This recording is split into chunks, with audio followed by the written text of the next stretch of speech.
मंगलमय मंगल करण वीतराग विज्ञान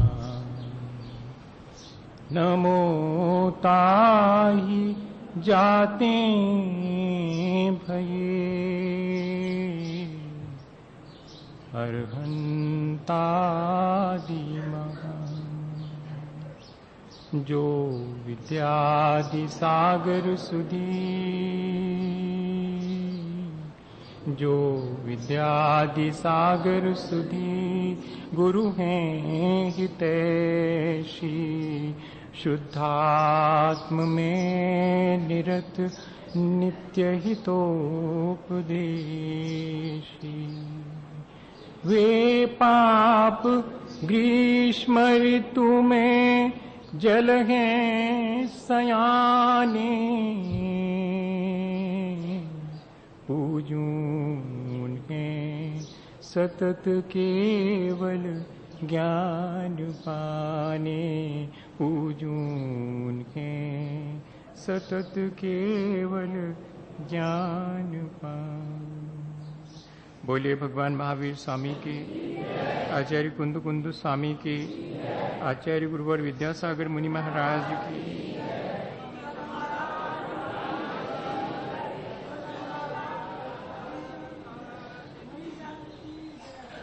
हम सभी लोग अपने जीवन को अच्छा बनाने की प्रक्रिया में विचार और अनुभव दोनों को एक साथ प्रयोग रूप में दोहराने का प्रयास कर रहे हैं। हमारा एक ही लक्ष्य, हमारा एक ही एम है कि हम अपने जीवन को अच्छा बनाएं। हम समझना भी चाहते हैं कि हमारा जीवन कैसे अच्छा बनेगा और हम रोज रोज ये प्रयोग भी करना चाहते हैं जिससे कि हमारा जीवन अच्छा बने। संसार में बहुत लोग हैं जो ये जानते हैं कि कौन सा जीवन अच्छा है, कौन सा जीवन अच्छा नहीं है, लेकिन बहुत थोड़े लोग हैं जो जीवन अच्छा है ऐसा जानते हैं और सचमुच अच्छे ढंग से अपना जीवन भी जीते हैं। हम लोग भी उन्हीं में शामिल होना चाहते हैं जो सिर्फ जानते ही नहीं हैं, जो जानने के साथ साथ वैसा अपने जीवन में लाने का प्रयत्न भी करते हैं। और ये अभ्यास हमने पिछले दिनों जिस तरह से किया है उसको एक बार फिर से अपन देख लें। हमने जाना है कि इस संसार में जो चीजें हमारे कांटेक्ट में आती हैं वे एक ना एक दिन हमसे बिछुड़ जाती हैं और हमें पीड़ा देके जाती हैं। और हमने सोच लिया है कि जब उन्हें एक ना एक दिन हमसे बिछुड़ ही जाना है तो क्यों हम उनमें ममत्व रखें। और उनका बिछुड़ना हमें पीड़ा नहीं देता, हमारा ममत्व हमें पीड़ा देता है। बहुत सी ऐसी चीजें हैं जो हमारे पास नहीं है, लेकिन हमें उनके होने नहीं होने से कोई सुख और दुख नहीं होता। लेकिन जिन चीजों में हम अपना ममत्व डाल देते हैं उन चीजों के होने में सुख और नहीं होने में फिर हमें दुख मिलने लगता है। जब चीजें क्षणभंगुर हैं तो उनको अपना या पराया मानने का व्यर्थ ही मैं एक विकल्प करूं, उससे मुक्त होना चाहिए। चीजों की क्षणभंगुरता मुझे अपने जीवन को अच्छा बनाने के लिए प्रेरणा दे और जो वास्तविकता है, जो शाश्वत तत्व है वो मुझे हमेशा प्राप्त करना है। ये ललक मेरे भीतर बनी रहे। मैं जो क्षणभंगुर है उसे ही शाश्वत मान के उसी को संग्रहित करने में लगा हूं। ये मेरा भ्रम टूट जाना चाहिए। मुझे उस चीज को संग्रहित करना है जो हमेशा मेरी है और मेरे पास हमेशा बनी रहेगी। फिर हम थोड़े आगे बढ़े। हमने सोचा कि चीजें भले ही क्षणभंगुर हैं पर वो मुझे शरण तो दे सकती हैं, वो मुझे सहारा तो देती हैं। देखो मेरे पास पैसा है तो लोगों के बीच मेरी कितनी शाख है, कितना सम्मान मिलता है कदम कदम पर। मेरे पास पद है, प्रतिष्ठा है और भी सब चीजें हैं। ठीक है, वो थोड़ी देर को हमें ऐसा भरोसा तो दिलाती हैं चीजें कि हाँ हम हैं तुम्हारे लिए। लेकिन एक दिन ऐसा भी आता है जीवन में जब सारी चीजें, सारे लोग हाथ बांधे खड़े रह जाते हैं और हमें यहाँ से जाना पड़ता है। तब मालूम पड़ता है कि ये हमारे लिए सहारा नहीं दे पाएंगी, ये हमारे लिए शरण नहीं दे पाएंगी, मेरे साथ जाएगा मेरा अच्छा बुरा, तब क्यों ना मैं जीवन भर ऐसा कुछ करूं जो कि मैं ले जाना चाहता हूं यहां से। कोई अपने साथ बुरा नहीं ले जाना चाहता, सब अच्छा ले जाना चाहते हैं, तो मैं जीवन भर ऐसा कुछ अच्छा करूं। अच्छा तो एक ही है जो मेरा अपना धर्म है, अच्छे तो वे ही हैं जो कि अपने उस आत्म धर्म को प्राप्त कर चुके हैं। पंच परमेष्ठी और वीतराग धर्म यही मेरे अपने हैं, मैं इनकी शरण ले लूं तो ये मेरे साथ जा सकते हैं, बाकी सब चीजें पीछे छूट जाने वाली हैं। संसार की तासीर ऐसी है कि यहाँ जितना सुख खोजो उसके साथ साथ दुख भी मिलता है।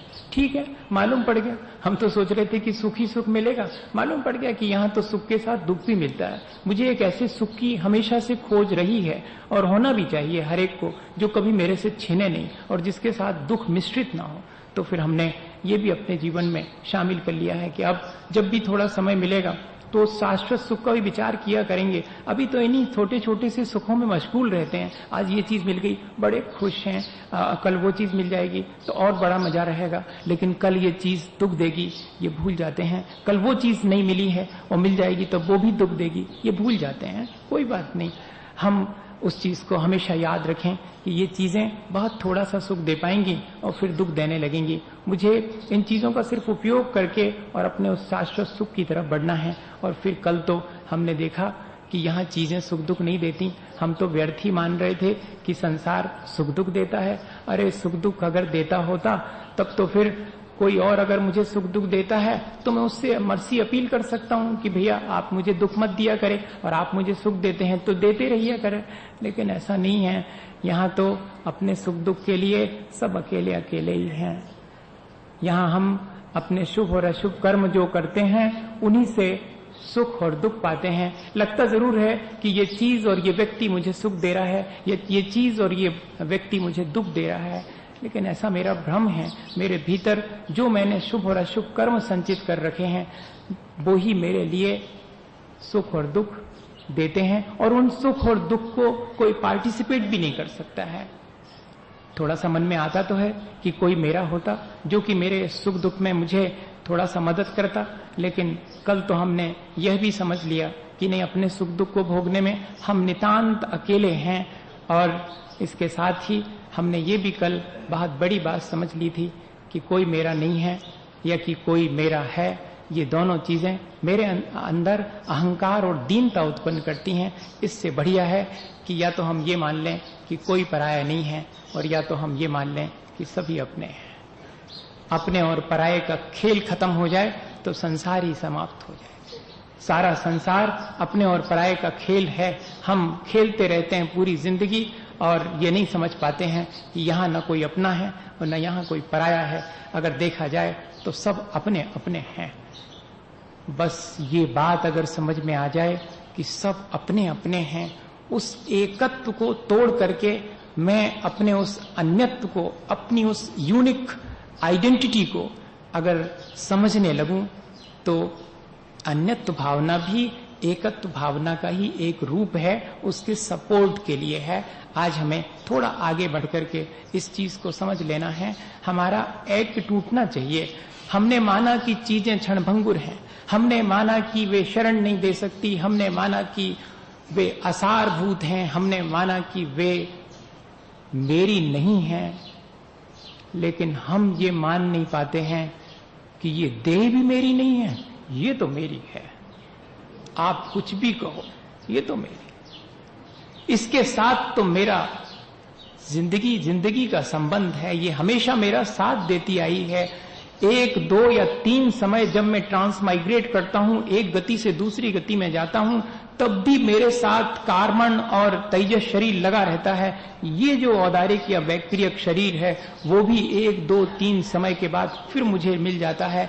मेरा इससे पक्का तो साथ देने वाला कोई नहीं हो सकता, और इसी को आप कह रहे हैं कि ये भी मेरा नहीं है। ऐसा मानो। अन्यत अनुप्रेक्षा हमें सिर्फ एक ही चीज सिखाएगी कि जय जल पय ज्यों जिय तन मेला, पे भिन्न भिन्न नहीं भेला। जैसे पानी और दूध एक ही मालूम पड़ते हैं लेकिन दोनों अलग अलग हैं, ठीक ऐसे ही ये देह और ये आत्मा, ये भी दोनों अलग अलग हैं। इस बात का एहसास हमें बना रहे। हालांकि ये दोनों व्यवहार से एक ही हैं, देह मेरी है, ये जितना सही है उतना ही ये भी सही है कि देह मेरी नहीं है। ये दोनों सच्चाइयां हैं। जितना सच मैं ये मानता हूं कि देह मेरी है, उतनी ही सच्चाई ये भी है कि देह मेरी नहीं है। ये दो दृष्टिकोण हैं। इन दोनों दृष्टिकोण को हम ध्यान में रखें। असल में देह के साथ हम ऐक्य तो बना लेते हैं, देह से पृथक पने की अनुभूति नहीं कर पाते हैं। बस इतना ही अपने को आज थोड़ा सा समझ लेना है। जब कभी सुबह शाम बैठें तो इस शरीर से मैं अलग हूं, पहले हम मन में विचार करें, वाणी से भी 2-4 बार बोल करके जोर से कह देवें कि शरीर से मैं अलग हूं। और फिर उसके बाद अपने आचरण में भी कभी कभार ऐसा करके देखें। करते तो हैं कभी कभी ऐसा, जब कभी खेलते खेलते बच्चों के पैर में चोट लग जाती है, एहसास तक नहीं होता कि लग गई है। वो तो जब खेल खत्म होता है और ध्यान जाता है कि इतना खून बह गया, और अगर मां दिख जावे तब तो फिर और ज्यादा, देख लो इतना सारा लग गया और फिर दवाई लगाओ और फिर वो जो हमने कहा था वो चीज दिलवाओ, तब हम शांत होंगे, नहीं तो हम नहीं होंगे। अरे वाह! और इतनी देर से खेल रहे थे तब देह का एहसास नहीं था। देह से पृथक मैं बहुत आसानी से उसमें मशगूल था, खेल में। ऐसे कई क्षण आते हैं जीवन में, लेकिन ये हम संचित नहीं कर पाते हैं, जबकि हम देह के भाव से ऊपर भी उठ जाते हैं। अगर हम सुबह शाम इस बात का अभ्यास करें तो आसानी से हम इस देह और देह के संबंधों से मुक्त हो सकते हैं। इतना ही करना है, संसार से वो पार हो जाते हैं जो देह और देह के संबंध से मुक्त होते हैं। देह को नो कर्म बोलते हैं, जो अपन भाव करते हैं वे भाव कर्म कहलाते हैं, और उन भावों के द्वारा जो सूक्ष्म पार्टिकल्स हमारे आत्मा के साथ इंटरमिगिल हो जाते हैं वो द्रव कर्म कहलाते हैं। इन तीनों से जो पृथक हैं या इन तीनों से जो पृथक अपने को मानते हैं वे ही भगवान हैं। और सबसे अच्छा जीवन तो उन्हीं का है। हमारा प्रयत्न भी एक एक कदम उसी अच्छे जीवन की तरफ बढ़ने का होना चाहिए। ये रोज हम संकल्प करें। इस अन्यत्व भावना का सबसे पहला काम है कि मैं थोड़ी देर अपने देह भाव से ऊपर उठूं। आचार्य महाराज कहते हैं कि क्या कभी अपने जीवन में ऐसा आएगा कि जब खाना खा रहे हैं तो मैं खाना खा रहा हूं, ऐसा ना हो करके ऐसा भाव आएगा मैं इसे खिला रहा हूं। जब सोने को जाएंगे, अच्छा अब मैं सोऊं, नहीं, उसकी जगह पर यह भाव आ जाए कि अब इस देह को मैं सुला रहा हूं, मैं देख रहा हूं कि ये सो रही है, मैं देख रहा हूं कि ये खा रही है। एक गुरुजी ने अपने शिष्य से कहा कि सुनो, क्या तुम ऐसा कर सकते हो कि पानी पर भी चलो और पैर गीले ना हो? नहीं, पानी पर भी चलो और तुम गीले ना हो। उन्होंने कहा ऐसा तो संभव ही नहीं है। अरे कोई भी पानी पर चलेगा गीला नहीं होगा क्या? कैसी कैसी उल्टी उल्टी बातें बताते हैं। हम तो सोच रहे थे अच्छे भले गुरुजी होंगे, ये सही सीधी सीधी बातें बताएंगे, लेकिन ये तो पानी में भी चलो और गीले भी ना हो, उपद्रव वाला काम, ये तो ठीक नहीं है। देखेंगे, अच्छा अब एक आध दिन गुरुजी को ही देखेंगे, इतनी बड़ी बड़ी बातें करते हैं, देखेंगे जब कभी नदी पार करेंगे तब देखेंगे ये गीले होते कि नहीं होते।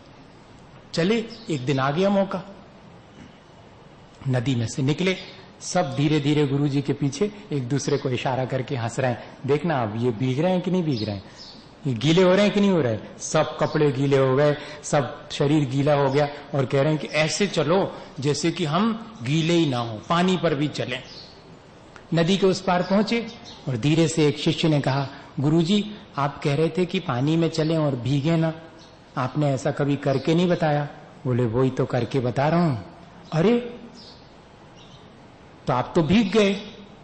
मैं तो नहीं भीगा, मेरा शरीर भीगा, मेरे कपड़े भीगे, मैं तो पूरे टाइम यही देखता रहा कि क्या पानी मुझे भिगा पाता है। पानी मुझे फिर भी नहीं भिगा पाता, वो शरीर को और वस्त्रों को भिगा सकता है, पर मैं तो शरीर और वस्त्र नहीं हूं। अच्छा बताओ, क्या मैं शरीर हूं? तो फिर मेरे मरने के बाद उसी को गुरु मान लेना और उसी की सेवा करना। ना ना गुरुजी ऐसा तो नहीं करेंगे हम, तो फिर हमारे कपड़ों को गुरुजी मान लो। क्यों? कपड़े के भीगने से यदि मैं भीगता हूं तो कपड़े ही गुरुजी हो गए। नहीं गुरुजी, अब समझ में आ गया, इतनी आसानी से क्या हम इस देह और अपने बाकी चीजों को अलग अनुभव कर सकते हैं? खाते हुए भी नहीं खा रहा हूं, सूंघते हुए भी नहीं सूंघ रहा हूं, वो तो नासा सूंघ रही है, वो तो आंख देखती है। व्यवहार से देखा जाए तो आंख देखती है, वैसे तो मेरा ज्ञान देखता है। मैं तो सिर्फ जानने देखने वाला हूं, पर ये जो बाहर की जो आंख दिखाई देने वाली है, वो तो सिर्फ इस आंख का काम है, मेरा नहीं है। मैं तो अपने आप को जानने देखने वाला हूं, पर पदार्थों को जानने देखने वाला मैं नहीं हूं। ऐसा क्या भाव हमारे भीतर आ सकता है? देखते समय भी पश्यन्नपि न पश्यति, देखते हुए भी जैसे नहीं देख रहा है। देखने वाले को देख रहा हूं मैं, जो देख रहा है उससे देख रहा हूं, क्या दिखाई पड़ रहा है वो नहीं। कितना ऐसा क्या संभव है? बहुत कठिन है, लेकिन ऐसा हम कर सकते हैं। हमारा एक बहुत बढ़िया मित्र था, हमारी उससे खूब दोस्ती थी, और ऐसी दोस्ती थी कि हम लोग एक दूसरे के बिना नहीं रह पाते थे। हाँ, और लेकिन उसका सिलेक्शन हो गया, भोपाल में चला गया वो MSCT में इंजीनियरिंग करने के लिए, और मैं यहां रह गया। तो अब क्या करें? ठीक है, इतना ही में संतोष है कि एक हफ्ते में एक दिन आएगा, तो वो आ जाता था। सैटरडे को आ जाता था, वो सैटरडे के नाइट में आता था, संडे हम लोगों का होता था। और बैठ करके आज के जैसा नहीं करते कि उस समय वीडियो गेम भी नहीं थे, उस समय टेलीविजन भी नहीं था, उस समय कहीं तफरी करने जाने का मन भी नहीं होता, कौन चक्कर में पड़े, अपन बैठो बढ़िया बढ़िया बात करेंगे। तो बैठते थे, खाना वाना खा करके 11:30 बजे बैठे और हो गई शाम, बातें ही खत्म नहीं होती थी। कितने सारे तो टॉपिक होते थे और जिन पर की विचार कर रहे हैं, और विचार करके वो चला जाता था 5 बजे। एक बार आया और 5 बजे चला गया, हम लोग 11 बजे के बैठे थे। अब वो चूंकि बड़े शहर में रहने लगा, तो उसके कपड़े वगैरह भी उसने कॉलेज के हिसाब से और अच्छे बनवाना शुरू कर दिए। और जब वो वापिस लौटा घर से, मैं अपने फैमिली मेंबर्स के साथ बैठा भोजन कर रहा था, तब सबने कहा कि अब तो तुम्हारा मित्र थोड़ा एडवांस हो गया। अब उसने कितने, आज उसने जो शर्ट सिलवाई थी वो कितनी बढ़िया शर्ट थी। अरे मेरा तो ध्यान ही नहीं गया। तो तुम इतने घंटे तक उसके साथ रहे, 6 घंटे तक, लेकिन ये नहीं देखा तुमने कि कौन से कपड़े पहने था? वाकई नहीं देखा कि कौन से कपड़े पहना था।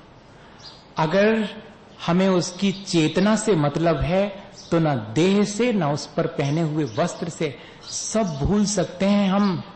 यदि हम क्षण भर को अपनी चेतना का इसी तरह स्मरण करें, या दूसरे के भीतर भी हम चेतना ही देखें, तो उसका शरीर और उसके वस्त्र और उसका बाहर का आउटलुक, वो सारी चीजें हमें कोई भाव उत्पन्न नहीं कर सकती। और भाव कौन उत्पन्न करता है? चेतना को देखने पर कोई राग द्वेष भाव उत्पन्न नहीं होता, कोई अहंकार ममकार जागृत नहीं होता, कोई आकांक्षा और आसक्ति जागृत नहीं होती।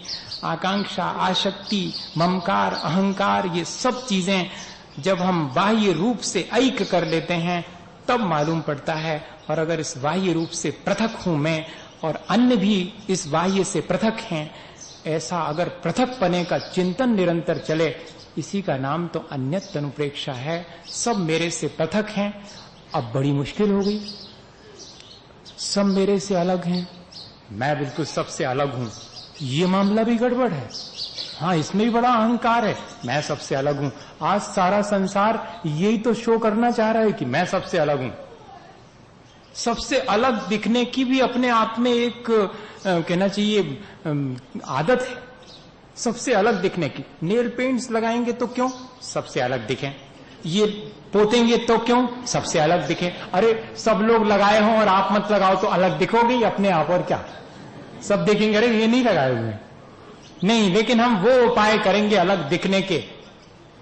आचार्य भगवंत कह रहे हैं कि हैं ही हम सबसे अलग, सब अपने अपने में अलग अलग ही हैं, सब यूनिक हैं, सबकी इंडिविजुअलिटी है। कोई कितना भी मिक्सअप हो जाए किसी के साथ, लेकिन उसकी अपनी इंडिविजुअलिटी बनी रहती है। भीड़ में भी हम भीड़ के अंग होते हुए भी अपनी आइडेंटिटी बनाए रखते हैं कि नहीं बनाए रखते हैं? बस अन्यत अनुप्रेक्षा ये सिखा रही है कि रहो सबके बीच, लेकिन अपनी इंडिविजुअलिटी, अपनी आइडेंटिटी यूनिक है, और सब भी अपने आप में पृथक पृथक हैं। ये भाव बना रहे, तब फिर देखिएगा कि कैसे संबंध होते हैं।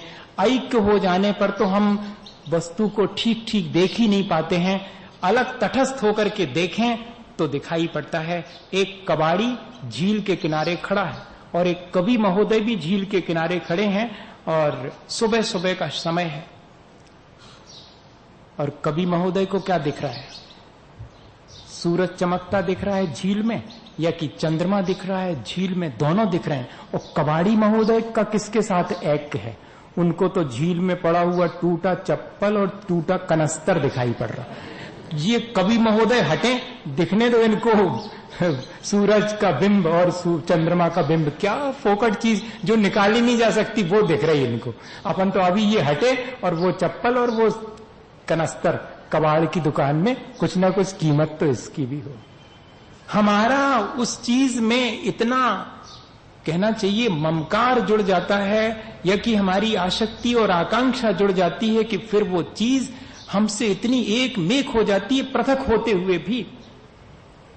यही दृष्टि और कोई विशेष बात नहीं है। एक बार हमारी ये दृष्टि हमें प्राप्त हो जाए कि मैं सबको अपने से पृथक देखूं और अपने को सबसे पृथक देखूं, यहां तक कि अपने शरीर से भी मैं अपने को पृथक मान करके, जब किसी चीज को अपन पृथक मान लेते हैं तो व्यवहार भी बदल जाता है। ऐसे अकेले कहने से काम नहीं चलेगा कि सब चीजें पृथक हैं, व्यवहार में पता लग जाएगा कि कैसे पृथक है। जैसे कि मैंने एक उदाहरण सुनाया था, बहुत फेमस है, समय सारजी जब भी पढ़ोगे तो फिर जह नाम को विपुरुषो पर दव्य मिनम तिजानी दुम चैदी तह सव्वे पर भावे नादून विनम चदे नानी। जैसे कोई ज्ञानी ज्ञान के द्वारा ये जान करके कि पर पदार्थ पर हैं, मैं उनसे पृथक हूं, उनके साथ पर के जैसा ही व्यवहार करता है, ठीक ऐसा ही हमें करना चाहिए अगर हम ज्ञानी बनना चाहते हैं, अगर हम वास्तव में अपने जीवन को अच्छा बनाना चाहते हैं। क्या उदाहरण है, एक धोबी के यहां पर गया था व्यक्ति, और वहां से धोखे से दूसरे के कपड़े लेके आ गया था और पहन के आ गया था, और रास्ते में वो बड़े इससे जा रहा था। कैसे जा रहा था? देख लो मेरे कपड़े कितने सुंदर हैं। ऐसा कोई कहता नहीं है, पर भीतर भीतर तो लगता ही है, कोई कहे चाहे नहीं कहे, मेरे कपड़े कितने सुंदर हैं। अपन तो मजा ले लो, दूसरा कहे चाहे नहीं कहे, अपन तो यही मान के चलो कि सब देख रहे हैं, अपन ही को देख रहे हैं, और लोगों को बहुत फुर्सत है हम ही को देखने के लिए। हाँ, ऐसा लगता कई बार कि जैसे सब आंखें अपने पे ही लगी हैं, आज अपन ने वो नए कपड़े निकाल के पहने ना, इसलिए देख रहे हैं सब अपने को। लेकिन ऐसा है नहीं, सब अपने अपने मशगूल हैं, ये हमारा अपना भ्रम है। पर क्या करें, उस भ्रम के चलते इतना ऐक्य हो जाता है कि वे मेरे से कपड़े पृथक हैं ऐसा भाव नहीं आता, वे दूसरे के हैं ऐसा तो आता ही नहीं है। और अचानक रास्ते में कोई व्यक्ति धीरे से आके पीछे से हाथ पकड़ के कहे कि आप भूल से धोबी के यहां से मेरे कपड़े उठा के लाए हैं, आप जरा सा चिन्ह देख लो, आपका नहीं है मेरा है। और आप धीरे से 4 लोगों की आंख बचा के देख लेते हैं कि हाँ यार ये तो मेरे नहीं है, बदल के आ गए। अब दिखाओ वो कपड़े। अब तो ऐसा लग रहा कोई देख ना ले। अभी तक लग रहा था कि कोई देख क्यों नहीं रहा, अब लग रहा है कि कोई देख ना ले। घर तक कैसे पहुंच जाएं? यहां तो उतार के दिए नहीं जा सकते, रास्ते में घर तक पहुंच जाएं। लेकिन घर तक पहुंचते पहुंचते वस्त्र पहने हुए होकर के भी जैसे उन्हें हम अपना नहीं मानते हैं और हमारा व्यवहार, हमारी भावनाएं बदल जाती हैं। क्या ठीक ऐसा ही किसी दिन अभ्यास करते करते ये भाव हमारे भीतर जागृत नहीं हो सकता कि ये शरीर और उस पर उसके सारे संबंध और उस पर पहने हुए वस्त्र ये भी मेरे से पृथक हैं, और इनके साथ भी मैं वैसा ही भाव रखूं जैसा कि मैं पर के साथ रखता हूं, दूसरे के कपड़े पहन के जैसा अनुभव करता हूं, ऐसे ही तो ये भी दूसरे के ही है, मेरे कहां। बाबा जी रास्ते से निकल रहे थे, पूछा कि ये किसका महल है? अरे राजा साहब का महल है। राजा साहब का? ये तो मेरा है। आपका बाबा जी कहां से हो गया? पूछ लो, तुम राजा साहब से पूछ लो, राजा साहब का तो नहीं है। हमने ऐसा बाबा नहीं देखा, हमारे महल कोई कह रहा है कि इनका नहीं है। बताओ कैसे नहीं है? अच्छा राजा साहब ये बताओ, इस महल में आप कब से रहते हैं? अरे मुझे 50-60 साल हो गए, तब से रहता हूं, जब से मैं पैदा हुआ यहीं पर रहता हूं। राजा साहब इसके पहले मेरे पिताजी रहते थे, पिताजी से पहले दादाजी रहते थे। तब फिर ये कैसे कह रहे हैं आप कि आप इसमें हमेशा से रहते हैं और आपका है? तब राजा जी को भी समझ में आ गया कि ये अपना नहीं है, ये तो एक तरह की सराय है, धर्मशाला। एक का टाइम पूरा होता है, वो चला जाता, दूसरा आ जाता, दूसरे का पूरा होता, तीसरा आ जाता। ये तो कभी समझ में नहीं आया। मैं तो सोचता था मेरा है, कितने आसानी से मेरेपन का भाव खींचा जा सकता है, लेकिन क्या करें, अभ्यास ही नहीं है। भैया अभ्यास करना पड़े। अभ्यास तो यही कराया जाता है। देखो ये जो है ना, ये तुम्हारे पापा, ये मम्मी, ये नाना जी हैं, ये दादाजी, पहचानो पहचानो, ये अपना घर। और सुनो, कभी भूल जाओ तो एड्रेस दे देना, यही है तुम्हारा घर। यही सिखाया जाता। ये थोड़ी सिखाया जाता है कि तुम्हारा घर नहीं है, नहीं तो मुश्किल हो जाएगी, व्यवहार ही नहीं चलेगा।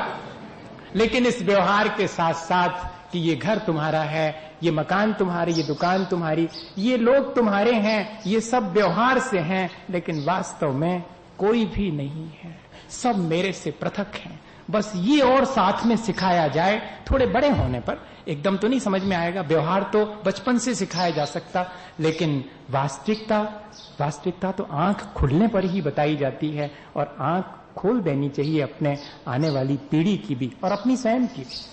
थोड़े बड़े होने पर ये आंख खुल जानी चाहिए कि मैं जिन चीजों में अपनेपन को डाल देता हूं और अपने से पृथक नहीं मान पाता हूं, उन चीजों को मैं पृथक समझूं और उन चीजों का अपने से पृथक ही अनुभव करूं। अगर हम इस तरह से अपने जीवन में सब चीजों के प्रति अलग हैं, ऐसा जिसको साइंस ऑफ सेपरेशन कहें, जिसमें कि हम उस चीज के साथ रहते हुए भी उससे अपन को, अपने आप को पृथक मान करके जीते हैं। मैं सोचता था कि वैसे अभी 2-3 मिनट हैं, आज की अपन गाथा भी देख लें। 2 गाथाएं हैं आचार्य भगवंतों ने। मैंने जितनी बात कही है, पर वो सब बात इसी में से कही है। किसी को ये भ्रम ना हो जाए कि महाराज को कितनी बातें मालूम। इस भ्रम को तोड़ने के लिए ये भी जरूरी है कि अपन तो बुद्धू ही हैं, अपन को तो ये सब चीजें उपकार करके हमारे आचार्य भगवंतों ने दी हैं, उनके प्रति कृतज्ञता होनी चाहिए कि वे हमें हमेशा मार्गदर्शन देते रहते हमारे कल्याण के लिए। हमें उनके इस उपकार को नहीं भूलते हुए और उनसे मार्गदर्शन लेकर के अपने जीवन को अच्छा बनाना है। अन्नम इमं शरीरम अन्नाहम बंधवामि में अन्ये एवं नाऊन खमम कुशलस्सनतम खमम काउ जो जानिऊन देहम जीव सरुवादि तच्चदो नित्यम अपानम वियसेवदी कज्जकरम तस्य अन्नतम। मैं अन्न हूँ तन निरा तन से न नाता, ये सर्व भिन्न मुझसे सुत तात माता। यो जान मान बुध पंडित साधु सारे, धारे न राग इनमें निज को निहारे। शुद्धात्म वेदन तया समदृष्टि वाला, है वस्तुतः निरखता तन को निराला। अन्यत्व रूप उसकी यह भावना है, भावों से जब मुझे व्रत पालना है। आचार्य भगवंत भी यही उपदेश दे रहे हैं कि जो चीज हमसे पृथक है उसे हम पृथक मानकर उसके साथ व्यवहार करें। मिट्टी और सोने को एक मान लेने पर कभी भी हम सोने को प्राप्त नहीं कर पाएंगे। मिट्टी में मिले हुए सोने को वे ही प्राप्त कर लेते हैं जो सोने की तासीर जानते हैं और मिट्टी की तासीर जानते हैं, और दोनों को प्यूरिफाई करके सोने से मिट्टी को अलग करके उस स्वर्ण को जैसे प्राप्त कर लेते हैं, ऐसे ही शरीर और आत्मा दोनों एक साथ मिले हुए हैं। मिले होने के बाद भी दोनों की अपनी पृथकता है, दोनों की अपनी इंडिविजुअलिटी है।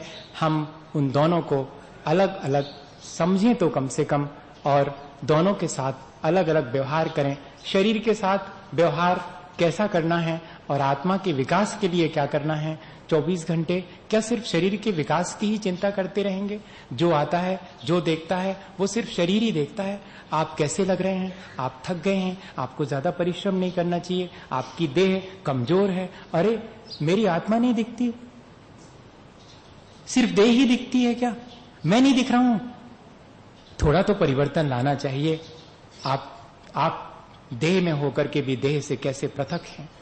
आप अपने चेतना में धीरे धीरे करके कैसे ऊपर उठ रहे हैं, ये कोई नहीं देखता। आपकी देह कैसी धीरे धीरे क्षीण होती जा रही, क्षीण होती जा रही, वृद्धत्व की तरफ बढ़ती जा रही, ये सबको दिखाई पड़ता, सबके भीतर भी और अपने भीतर भी। बस थोड़ी सी दृष्टि बदल जावे कि थोड़ी देर को तो सही शरीर न दिखे, बाहरी चीजें दिखे भी तो अपने से पृथक दिखें, और ज्यादा से ज्यादा हमारा ध्यान अपनी चेतना पर हो, तो शायद हमारी दृष्टि निर्मल कहलाएगी। मेरे ख्याल से इतना ही पर्याप्त है। एक दो उदाहरण मैंने ईमानदारी से बचा लिए, लेकिन एक सुनाने का मन है, इसलिए सुनाई देता हूं। वो हम पहले भी सुना चुके हैं, लेकिन इस अवसर पर उसको रिवाइज करना चाहिए। वो भट्टारक जी की नसीहत में सुनाया था, अब यहां पर सुना रहे हैं दूसरी बार। कुछ नहीं, सबने सुना होगा। दो वृद्ध थे, एक वृद्ध अम्मा थी और एक वृद्ध पिता थे। दोनों एक दूसरे के जीवन साथी थे। चले जा रहे थे रास्ते से, और अचानक उन्होंने देखा कि वृद्ध ने, वो थोड़े आगे थे, वृद्धा मां पीछे थी, तो उन्होंने वृद्ध ने देखा कि सोने के सिक्के पड़े हैं। अरे वो पीछे आ रही हैं और उनकी तो सोने पर बड़ी दृष्टि रहती है, कब लालच ना आ जाए, मेरी लालच तो खत्म हो गई, दूसरे को ना आ जाए। हाँ, ऐसा लगता है कई बार अपने को। तो उन्होंने उस पर धीरे से पैर से थोड़ी धूल डाल दी ताकि वो दिखे नहीं। जब तक ये धूल डाल रहे थे तब तक पीछे से बूढ़ी अम्मा जी भी आ गई। क्या कर रहे हैं आप? कुछ नहीं, कुछ नहीं। अरे ठीक बताओ, झूठ भी बोलना सीख लिया। हम तो सोच रहे थे बहुत आध्यात्मिक हो गए हो, बहुत इन सब चीजों से परे हो गए। बोले कुछ नहीं, सोने के सिक्के थे, मैंने सोचा कि तुम्हें लालच ना आ जाए। बोले मैं तो सोचती थी कि आप मेरे से भी ज्यादा आगे बढ़ गए हैं, अभी तो आपको सोने और मिट्टी में फर्क नजर आता है।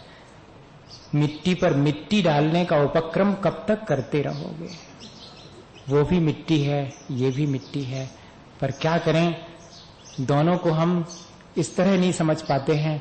दोनों को पृथक समझ करके दोनों का मूल्यांकन करते हैं। ये नहीं कहा जा रहा है पृथकत्व भावना से, नहीं, दोनों की तासीर समझ करके और जो वास्तविकता है उसकी संभाल करना, जो वास्तविकता से परे है, जो भ्रम है, उसको तोड़ देना। शरीर को तोड़ देने का नहीं है, शरीर मेरे से पृथक है इसलिए उसको नष्ट कर दूं, ऐसा नहीं ले लेना इसका भाव। शरीर मेरे से पृथक है तो एक पृथक वस्तु के साथ जैसा अनाशक्त होकर के व्यवहार किया जाता है, ठीक वैसा ही करना। और आत्मा मेरा है इसलिए उस पर दृष्टि रख करके हमेशा उसको विकसित करने का प्रयास करना। शायद अन्यत्व भावना हमें ये मैसेज देती है। हम अपने जीवन में इसी तरह धीरे धीरे इन आचार्यों के कहे हुए विचारों से अपने जीवन